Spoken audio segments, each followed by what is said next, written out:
Hey everybody, how y'all doing today? Great. Welcome to the 2022 ChiTeen Lit Fest, and I'm your host today, Martrell.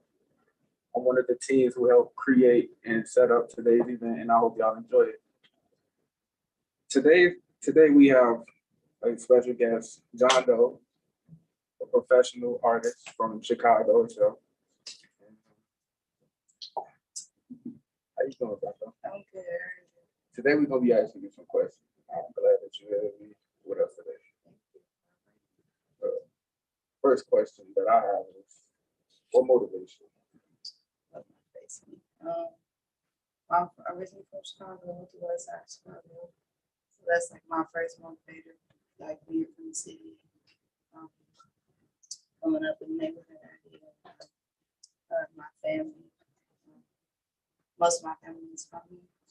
So I just feel like, just on the grind all the time, like just making stuff count and taking like my art and the things I'm passionate like about all of it. Did you always want to do music? Did you have any other inspirations? I didn't know that I wanted to do music professionally. I feel like it kind of like came to me as a career. So I was probably blessed for it to happen like that. But I originally was into like writing. I was making music for fun. I did a lot of like poetry songs and stuff like that. So like, I actually was in music space a lot. I did a lot of like L-tab, I've been involved with that stuff. So once I started getting opportunities based on music and stuff, that's when I realized that I could do it like as a career.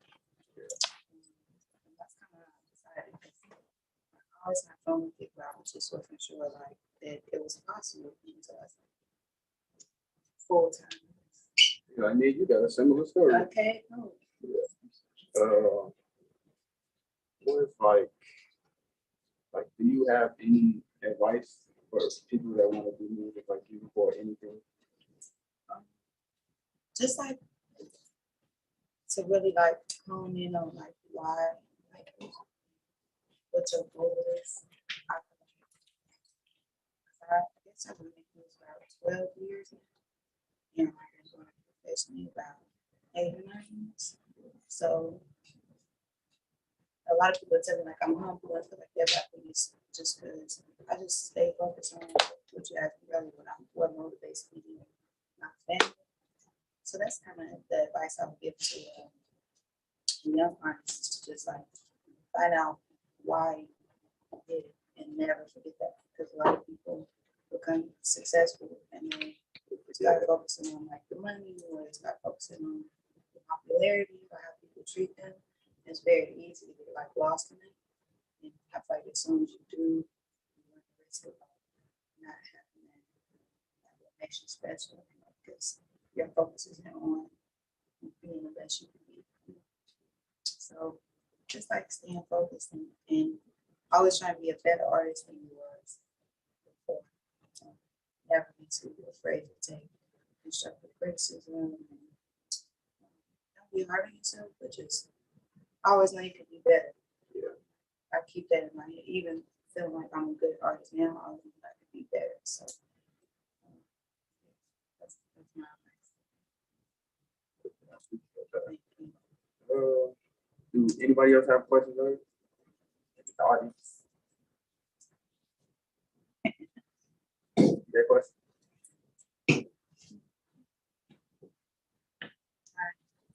I'll ask it because you won't. How did you transition from being just doing it for fun to being a professional musician? I started making music in high school with my cousins, so we were making a lot of stuff in the basement and like just putting it out for fun. I realized like when I started going to school, like people had seen my stuff online, and so that was when I kind of realized that, like, I guess it was a market. So I started being like seeing like the business behind it. And then people started reaching out to me for opportunities like shows or features. I had like my first pub company reach out when I was a senior in high school. So it was like a quick transition for me because I was just doing it for fun, and then I got all these big opportunities, and they ended up like bringing me into that professional field. So I don't think I was looking back. I don't think I was like ready for it, but it kind of happened fast. I feel like once you have a sound or a direction, then the opportunities start coming to you. So, yeah. So, Leading up to my next one.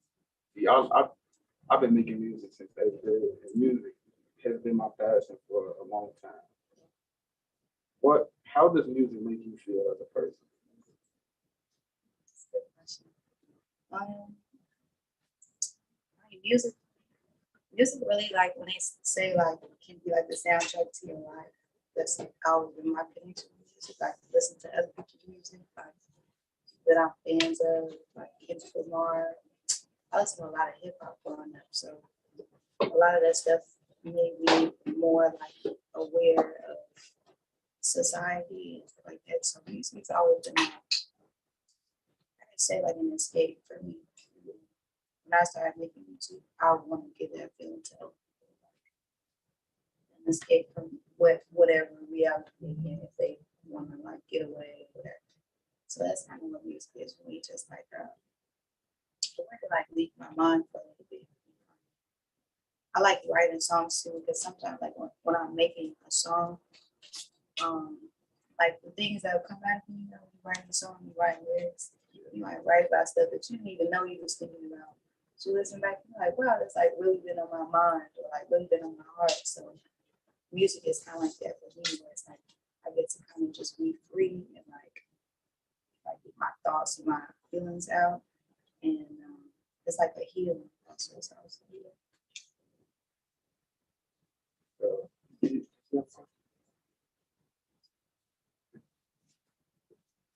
Did you have a question? Uh,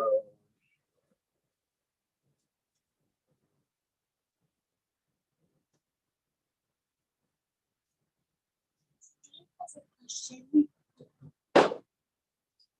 what you say? Mm, What when you perform, like, how do you cope with all the people in the crowd? I think I think I get nervous, but at this point, I'm like I perform in front of all types of guys, like really big crowds, like thousands of people, but also like small crowds, like 3 people. I did a show in Iowa in the middle of nowhere. There was like 5 people there a couple of years ago, and it's crazy because I feel like we had a great show. Like we had so much fun. People that was there had a good time. So like I do always get nervous just because I want to do my best. Like I was nervous before I came here. Yeah. Because it's like a small crowd, but I always want to do my best. So I get nervous, but at the end of the day, I want people to have a good time. So that's how I treat the crowd the same. Like it's a full crowd, it's 4 people or 500 people. Like I just want to believe that okay, have a good time to the performance. So The crowd don't bother you. no, the crowd does bother me like they dry, you know, like they not giving you no energy. It's like a challenge. Like I really gotta try to bring it out of them. So I see it as like that, like a challenge. Like it'll really show you like what you made of. That type of stuff really mold you. Even if like when I have a bad show or whatever, like, that will make me a better performer. Yeah. Because when I had a show, it was not that many people Yeah, there. yeah. Every artist, I feel like even the artists that do like arena tour, they all have to do those type of shows. Yeah. And they probably tell you like without those shows, they wouldn't be able to do the big massive shows. You gotta be the challenge is like no matter who's out there, you gotta go out there and shine and be yourself. Because even if there's one person in the crowd paying attention, I think like, okay, you did his thing. He didn't even care when we wasn't whatever, we wasn't into it or whatever. That type of stuff is thinking. Uh, How do you write your songs? Songs just come to you immediately, or does it take you like a long time period? It depends. Sometimes I can write a song like no beat. It's like a lot of feelings I have, and I just kind of just want to get them on paper.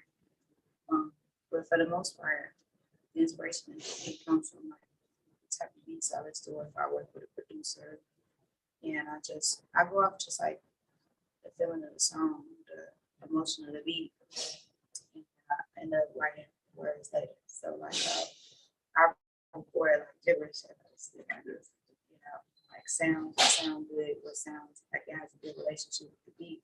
And I just build off that. But I'm never afraid to like go back and change stuff.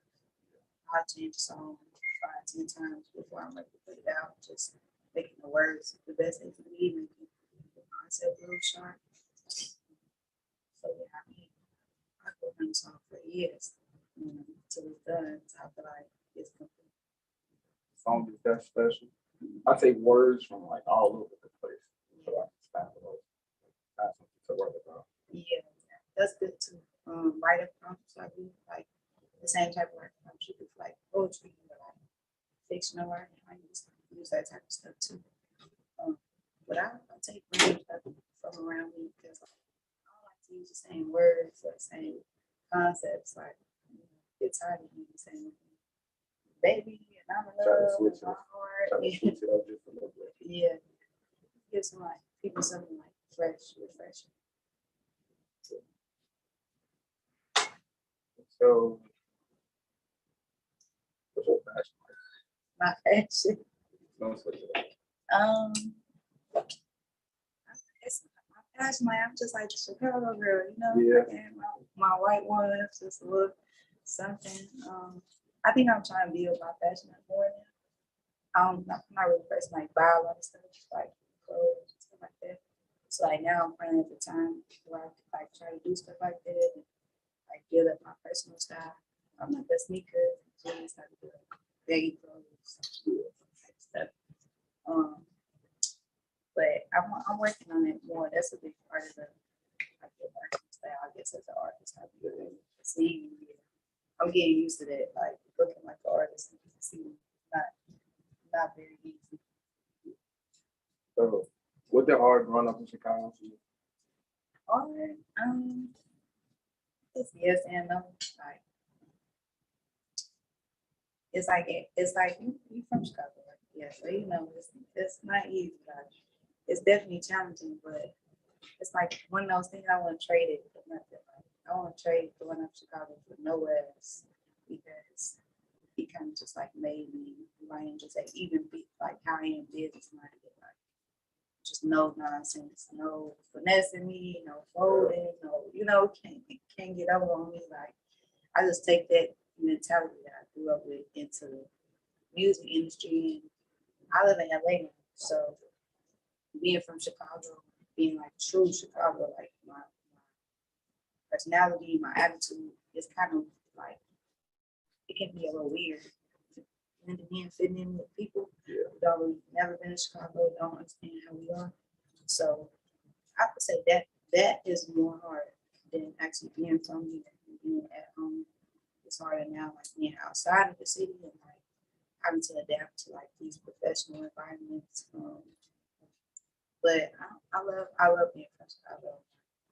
I'm proud of that, and I feel like everything that I faced here, like just prepared for something much bigger. Like the things I've been through here is like my challenges I face now day to day is nothing compared to the stuff that I already overcame. I just keep that doing stuff, doing bigger and better things.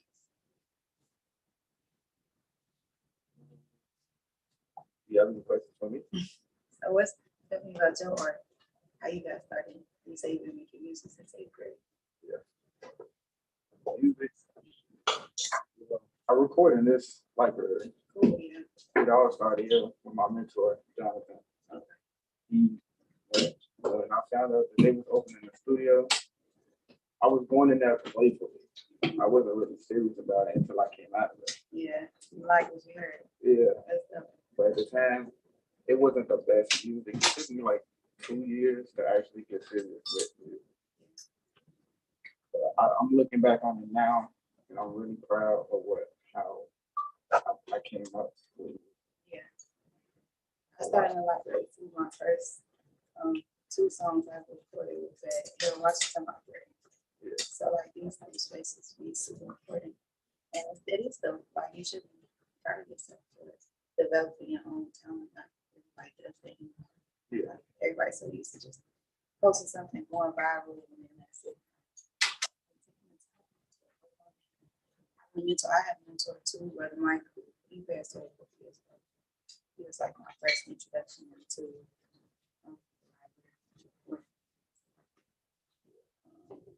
so what do you feel now, like as far as what are your goals in music and So I'm just trying to make it. I'm not really rushing into nothing because wherever it goes, that's where I'm gonna go. I'm not really. I'm really being patient. Yeah. Because I don't have a lot of things to help me put my music out there. It's really just me and my so just at it, like I told you, I've been making music since I was 15 and I didn't really get settled into it until I was like maybe a senior. So literally 10 years until now I'm here to like sit and talk to you and like work with other young people on their craft. And like that's more important to me than anything really except by them. So like it takes time and what I can say is you will see the time that you invest. Even you say like after 2 years you see how much you improve.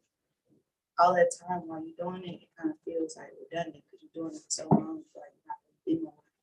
After you look back after a year, you'll always be better than the year before. You have better understanding, even on the marketing side, like you're saying, like the only person on your music, you learn to do that too. Like you learn what gets people's attention, what people like, what people drawn to from you. You just keep building on that. It's called like building momentum. As soon as people like something, you catch their eye, then you just take note of it. Like, okay, I can see they like that for me. Next time it'll come. Okay, stuff too.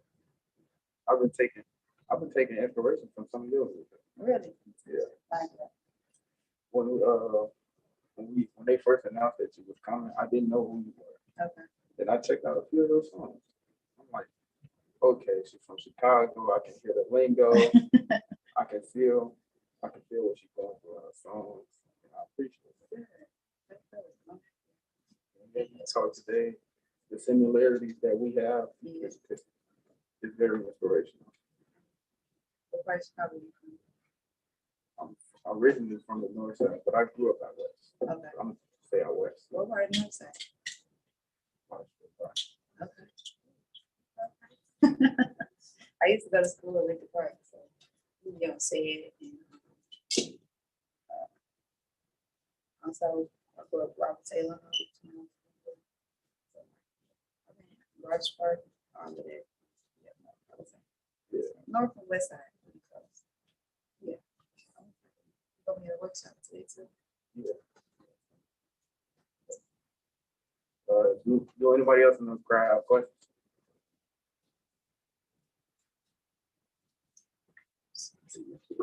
So I am actually looking on the live stream, and there's a person on here that says, "Hey John, how did you take time to take? Oh, how much time do you take to think and plan out videos for the street and Missouri?" Okay. How much time? It depends. So for streets and Monsieur, there's like 2 videos I self-directed. For the most part, I pretty much will have a concept of a video depending on the song. And then it really be scheduling because I'm the type of person I wait till the last minute to put stuff on paper. So like I'll figure out when we gotta shoot the video, then that's when I'll finally put out a mood board, which we'll be working on the workshop later. But I would say like a couple weeks at a time, I take to really like flesh out the idea, put pictures down, references down, and I do references for everything. So like lighting, what I'm aware, what's gonna be in it, what the location is, what it's gonna look like. I just put all of that stuff up ahead of time so that when we get on set, that everybody on the team is like knows what we're trying to do. But it doesn't take that long. Just for the question you asked, it really take that long. But the execution process is probably the hardest part. Everybody can have an idea. It's like when you get on set and it's time to direct people and tell them what to do. That's when the nerves start kicking in. I'm like, I gotta execute. I gotta come through and that is what I did. So, yeah. Shout out to the YouTube check. Hey y'all. We have another one. I have a follow-up question. So it sounds like you do a lot of creative direction to bring your visions to life. So what tactics or management styles do you employ to kind of keep your team together and motivated to see your vision to execution? Question. Well, first of all, I bet anybody who's going to come onto the team, like whoever I'm working with, they have to already kind of have that. They have to be like-minded with me, where they're passionate about executing whatever the idea is. So I make sure whoever is coming, like from the cameraman to the lighting person, I make sure they already have their own idea of what I'm going for.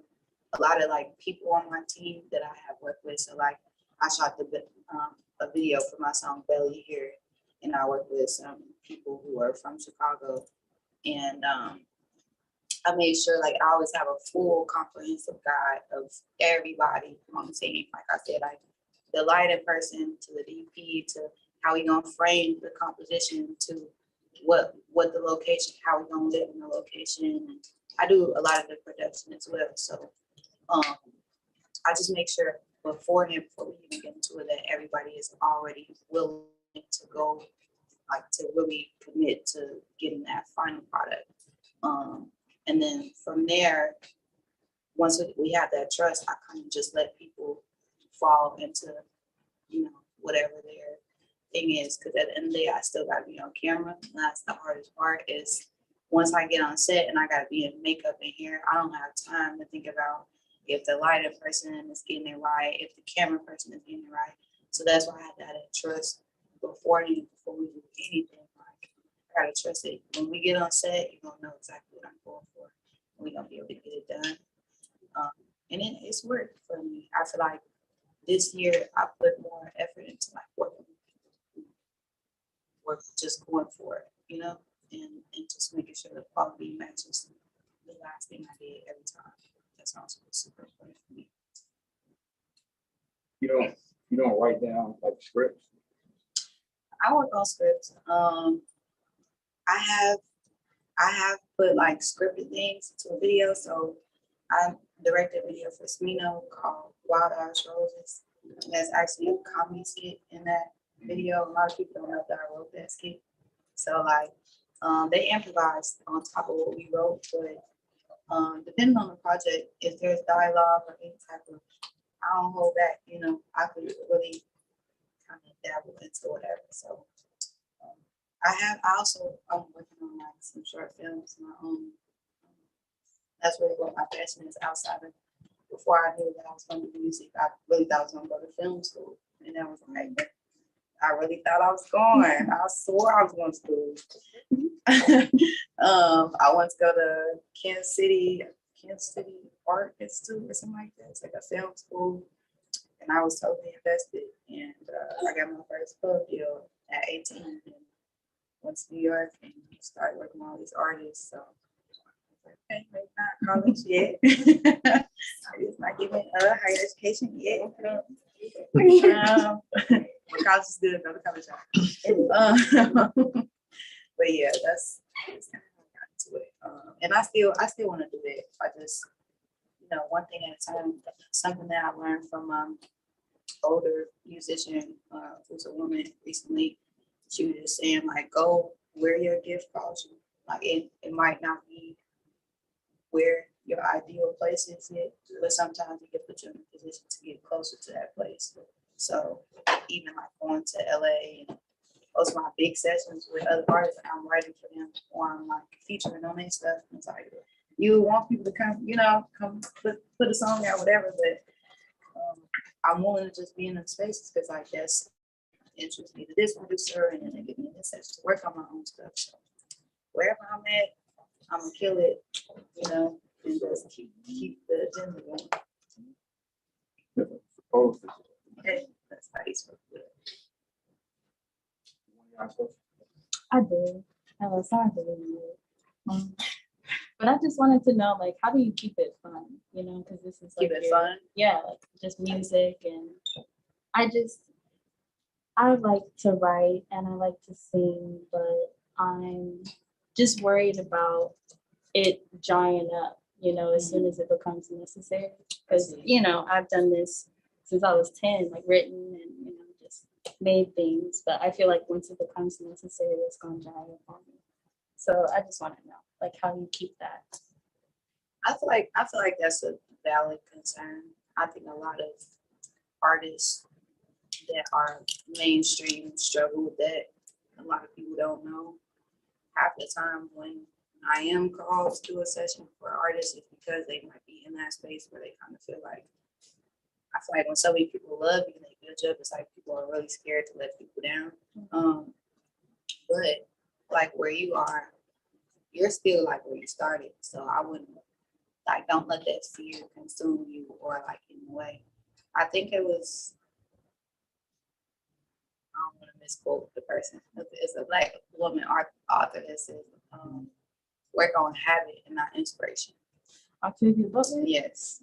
But see, I get the name Octavia Spencer Butler mixed up. I don't want to embarrass myself. But she said work on habit instead of inspiration. And that stuff is what builds your skill more so like than making the best song you ever made every time. Because as you're building your skill, when you are in that creative space, what you always know when you're in that space, when you're in your bag, right? You like, I'm really killing it right now. You can feel it. So like the point is to build that skill till you're in that place, till you feel like you're in your pocket, in your bag. And we talked about it earlier before you got here, but I was just telling him that you have to always remember why you started doing it. You talk about writing songs. Like I wrote my first songs when I was in middle school, and I would write Disney songs because I would watch the Disney movies, and I was like, they would break out into song, and I was like, I'm gonna go be in my diary. I'm gonna write me a little ballad or something. I used to write little Disney movie ballads, gospel songs, but I didn't know that what I was doing was a skill. Even when I was in high school making music, I didn't realize that I could be doing it professionally. So that I was kind of blessed in that way where I didn't really lose sight of the fun because I was just having fun. And then the money started coming. And then it's like, okay, cool. So you just keep remembering why you started. If you just started to have fun, if you started to heal the world, if you started to, put a positive message into the world, like whatever it is, you just keep that in mind and know that if you're having fun, it's not always going to be about what's the absolute best, what's better than this person. Keep your blinders on and focus on like why you do it. And I just want to make good stuff. Like that's what will be in my head when I'm in the studio. It's not about who better than me or if I'm gonna sell, how many projects go out there. I just want to be the best. I want people to hear me and be like, this is great stuff. Right. So yeah, that's how you keep it fun. Just compete with yourself, nobody else. Every time I step in the studio, it's amazing. Right. Period. That's how you should feel. Making music is just pure fun to me. If it's trash, it's still fun. If I can go back and just remake it. Nah, I'll be making some trash. I'll be like, I never want to hear that again. Okay. They made some songs that you will never see a day in your life.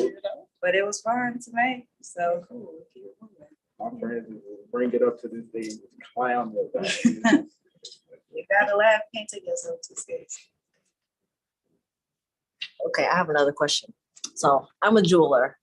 So I know when I see something and it's not working, I know it's trash, right? It doesn't, if it's crumbling, if it's messed up or there's scratches, it's trash. But as a musician, you're working with sounds and tones and utilizing different vocal ranges. How do you know when it's trash? Like who says, why do you think it's trash?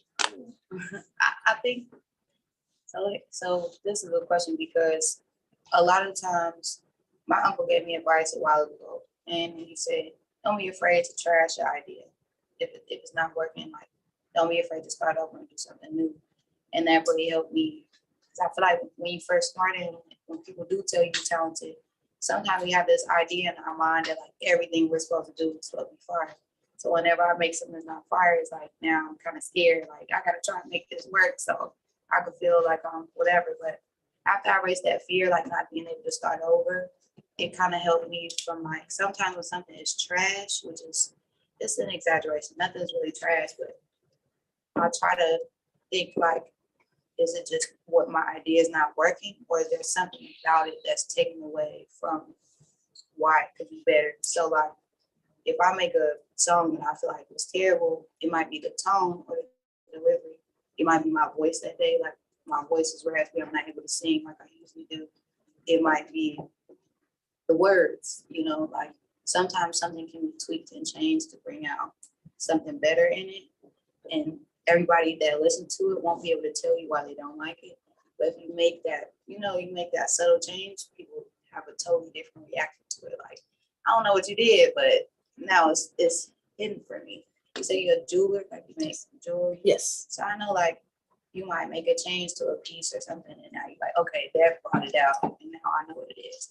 A lot of times too, like as an artist, it may be a mixing thing. Like so how your voice is engineered, working with the right engineers and working with people that know how to bring that stuff out. Because I have recorded a song, no effects, no vocal, no just dry. I'm recording right into the thing, and I listen to it like it's trash, And then somebody will engineer or mix it. I'm like, okay. Like it wasn't trash. Like maybe I just wasn't hearing it for what it was worth. So, like I said, trash and exaggeration. Y'all shouldn't use those words to describe stuff. Maybe not my best, but good.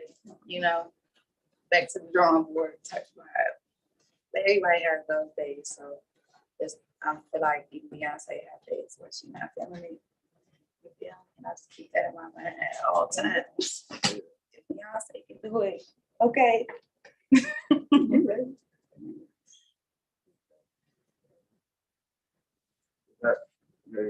Any other questions? I don't know if you said this earlier, again, we kind of came over late. But you were talking about like you have mood boards and things for like starting the process for creative direction. Is that similar to how you start the process for like songwriting or like writing in general? Songs, no. Projects, yes. We actually are going to be doing some creative direction stuff in the workshop today. Just so I can like show you guys more of like what my process is when I do creative direction. But creative direction is more reserved for like projects. So my last project, Most Wanted, was like an R&B based EP. It was a lot about like femininity and my womanhood and my relationships, like to romance and intimacy, and also my relationships to aversions to that, like avoiding that type of stuff. And so I didn't know that I was putting out a project, but I was going through that phase in my life. And so once I put together a project and I realized that a lot of those songs had a kind of like a through line as far as like themes and stuff, then I was able to build kind of a world around that and then making sure the images and the videos match that. So I wanted to feel very like a powerhouse almost with Most Wanted. And it's called Most Wanted because I feel like as women, well, I won't say as women, sorry, but as myself as a woman, like a part of me, wants to be desired, but not in the way that women are often desired. It's like, I don't want to be objectified or like sought after or a conquest, but I want to be like loved and adored. So like a lot of the stuff that I did for the videos, like the streets and with Monsieur, like visually, the glam was based on that. Like, so when I'm working with my makeup artist, they have a board of, I can see if they can print out my mood board from Monsieur, but makeup artist had a board for how my makeup was supposed to look. Stylist had a board for how I wanted my body to look. Hairstylist had a board for how I want my hair to look. And they all took their own interpretations of that and they flipped, and I look, and I do that now, I look good, you know what I'm saying? So I was able to bring that vision to life, and a lot of people in the comments, you know, they react to that, and that's how you know that you accomplished something. So with songs, I don't go in like with a thought. I might go in like with a goal, like something that I want to get across. Like I'm working on my album. Like I want my album to be like very raw and true to myself. So any song that I make that feels like it's in that world, I put in that folder with stuff that's probably going on the album. That's how I kind of divvy it up. So the last question that we have for you. What do you want to tell everybody?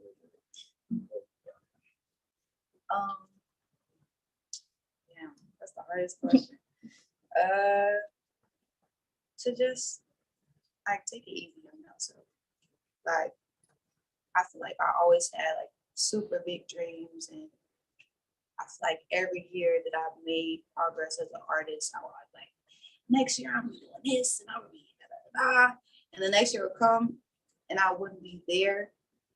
And like sometimes I would use that to like be hard on myself. Like I'm not working hard enough, or I'm not talented enough because I'm not here, and I keep manifesting to be here and I'm not there, but like delayed doesn't mean denied. And it doesn't mean that you won't make it there. So just be like patient with yourself and understand that like some of the greatest artists in the world were developing themselves for 15, 20 years. Like talk about Michael Jackson, one of the biggest pop stars. They started developing his sound when he was 5. Y'all not on that Joe Jackson time, okay? So just give yourself a little bit more extra room. And like I was saying earlier, remember why you did it. It's not about being the biggest artist in the world. Who's the biggest artist in the world right now? Right. Maybe. Young boy. I'm dead. I give, and you would say Beyonce. I would say Beyonce. I rock with NBA Young Boy too, but Beyonce, just think about how long she's been in the game since we were kids. So like nobody who is worth, like no longevity that's worth it is like gonna come overnight. And if it does, it's not gonna last. So that's what I love. I would like to thank everybody for coming to the Q&A with Jean Deaux.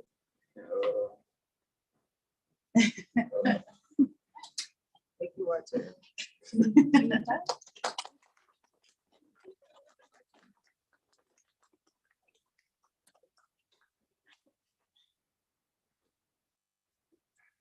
that the watermelon?